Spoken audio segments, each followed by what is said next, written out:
फकरुल्लाह। फक्र है जनाब। तुम पेरिस वाले खेमे में जाओ, तुम्हें पेरिस में पढ़ना है। जी जनाब।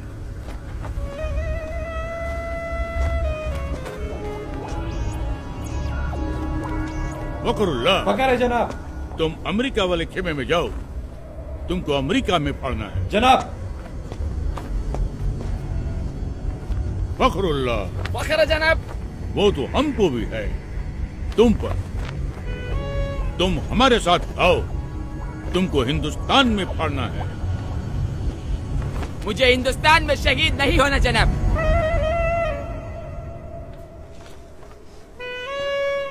वहाँ पहले ही बहुत आतंक है।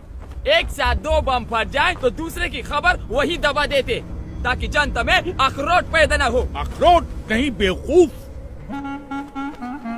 आक्रोश। बाकी का टीआरपी नेता ले जाते। मुझे तो इंटरनेशनल न्यूज बनना है। Love in Paris, americano. खामोश।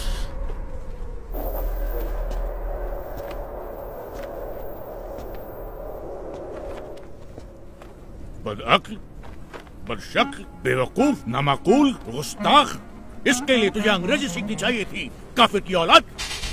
अब तुम 2 ही जगह पढ़ सकता है, या पाकिस्तान या हिंदुस्तान। हिंदुस्तान जनाब। अल्लाह, सुभान अल्लाह, बरकतुल्लाह, इंतामुल हक, अल्लाह, ओस्मा बिन लादेन, अल्लाह। आओ मेरे साथ।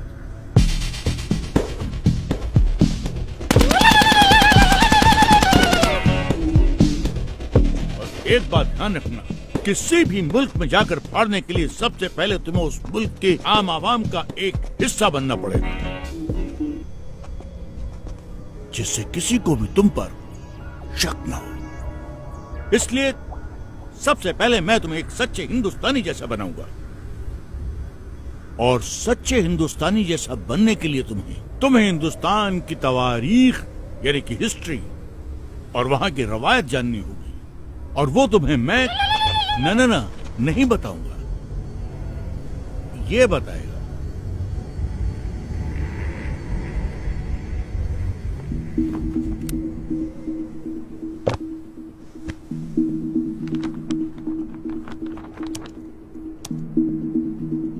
We made a tryst with destiny, and now the time comes when we shall redeem our pledge. Among those Indians who are now abroad, I expect that Indians living in Axis countries or in कोई बड़ी बात नहीं है बिस्मिल साहब।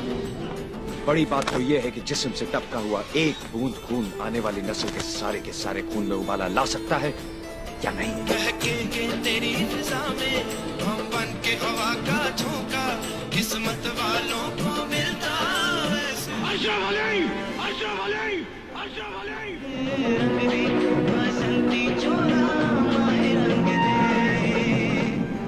लेकिन हमारा हिंदुस्तान जिंदाबाद था, जिंदाबाद है और जिंदाबाद रहेगा। हिंदुस्तान जिंदाबाद। देखा जाए बर्बादियों का समा, ईश्वर या अल्लाह ये पुकार सुन ले, ईश्वर या अल्लाह हे दाता।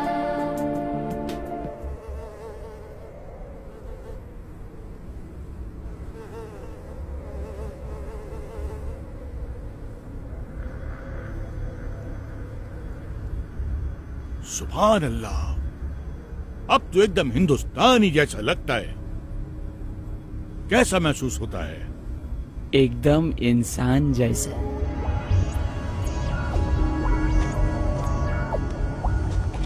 अब तू पढ़ने के लिए एकदम तैयार है।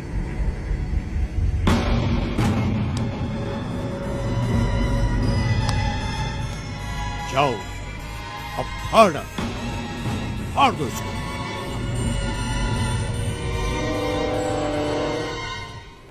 15 अगस्त 1947 सैकड़ों स्वतंत्रता सेनानी, जिसमें मुसलमान, हिंदू, सिख, ईसाई चारों कौम की शहादत के बाद भारत को आजादी मिली।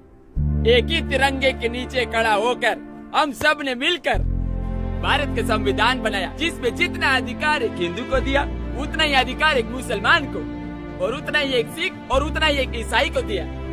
एक ऐसा देश जो हर मजहब को जानता हो, पहचानता हो, अपना मानता हो। ऐसा देश जहाँ पर हिंदू के मंदिर की घंटियों के साथ अजान मिलकर पूरे हिंदुस्तान को एकता का पाठ पढ़ाती हो। ऐसे देश पे कोई कैसे बम फाड़ सकता है? एक ऐसा देश जहाँ पर हिंदू और मुसलमान दोनों फांसी के तख्ते पर चढ़ गए हो, झूल गए हो। ऐसे देश पे बम कोई कैसे फाड़ सकता है? खामोश, नामाकुल, बदबख्त, गड़रिये की औलाद, काफिर। वापस तो हमारा बम हम खुद फाड़ देगा, हम खुद फोड़ेगा इसको। अरे हाँ, छोड़ दो इसको। हम